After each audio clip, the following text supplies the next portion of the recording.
আপনি চাইলে আমার শিরচ্ছেদ করতে পারেন, কিন্তু এই পাপ কার্য আমার দ্বারা সম্ভব না।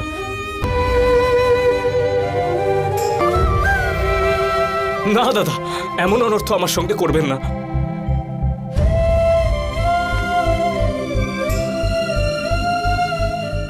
এমন শাস্তি তো শত্রুঘ্ন নিজের শত্রুকেও দিতে পারবে না। দাদা, এটা আমি করতে পারবো না।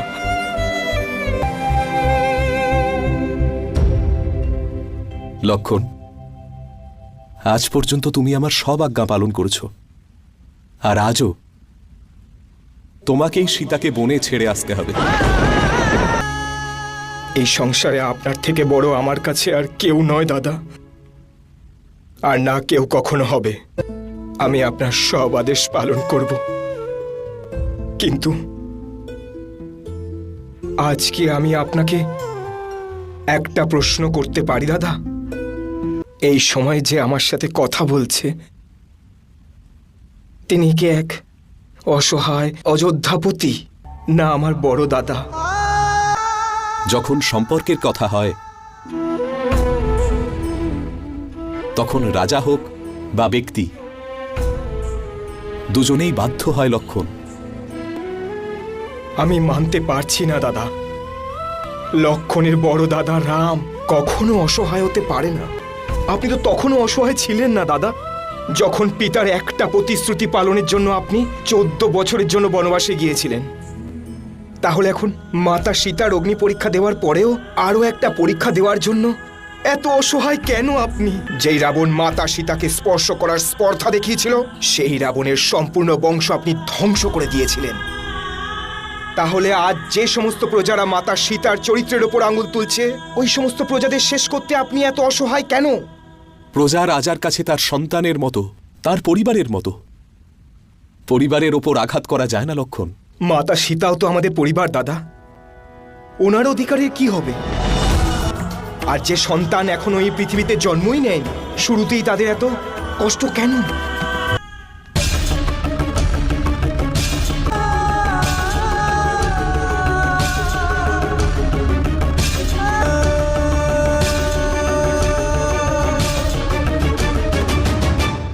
রাজা রাম কোনো প্রশ্নের উত্তর দিতেই বাধ্য নয়।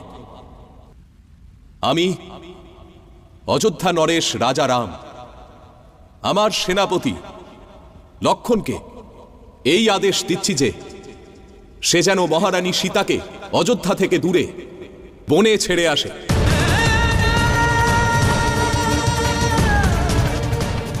প্রশ্ন একজন ভাই জিজ্ঞাসা করেছিল, উত্তর একজন দাদা দিয়েছিল। সেই জন্য আজ থেকেই লক্ষণ আপনাকে সর্বদা মহারাজ বলে ডাকবে। ক্ষমা চাইছি মহারাজ, যে রাবণকে আপনি বিনাশ করেছিলেন, আজ স্বয়ং আপনি তাকে সঞ্জীবনী দিয়েছেন। যে রাবণ জীবিত অবস্থায় রাম সীতাকে আলাদা করতে পারেনি, মৃত্যুর পরে আপনাদের দুজনের সম্পর্কের মধ্যে ভাঙন ধরিয়ে দিয়েছে মহারাজ। আপনার এই আদেশ পালন হবে মহারাজ, কিন্তু আপনার সেনাপতি হওয়ার দরুন আপনার সিদ্ধান্তে কি পরিণতি হতে পারে সেই সম্পর্কে আপনাকে অবগত করে দিতে চাই। যেদিন আপনার সন্তানরা আপনার এই সিদ্ধান্তের কথা জানতে পারবে, সেদিন ওদের কাছে আপনার জন্য ঘৃণা আর অবিশ্বাস ছাড়া কিছুই থাকবে না।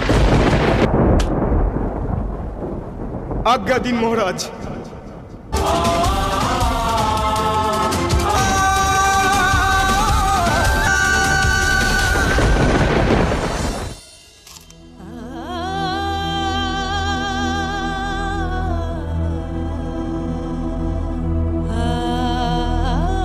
দিদি, স্ত্রীদের ওপর অন্যায় কবে বন্ধ হবে?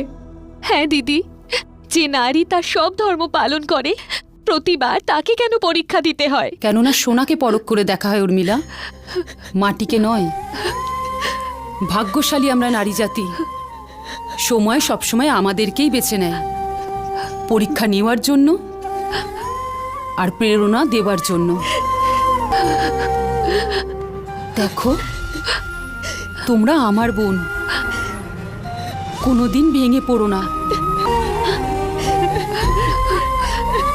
কথা দাও, কথা দাও আমায়। কোনোদিন কাউকে আমার বিষয় নিয়ে কোনো প্রশ্ন করবে না, না নিজের স্বামীদেরকে, না শ্রীরামকে।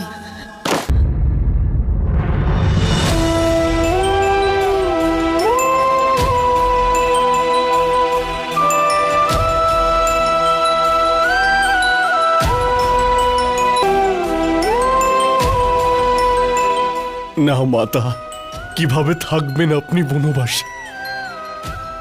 কিভাবে ওরা বড় হবে? আপনার সেবার জন্য আমাকে নিয়ে চলুন মাতা। ভুলে যাচ্ছ হনুমান, সর্বদা অন্য কাউকে সেবা করার প্রতিজ্ঞা তুমি করেছ।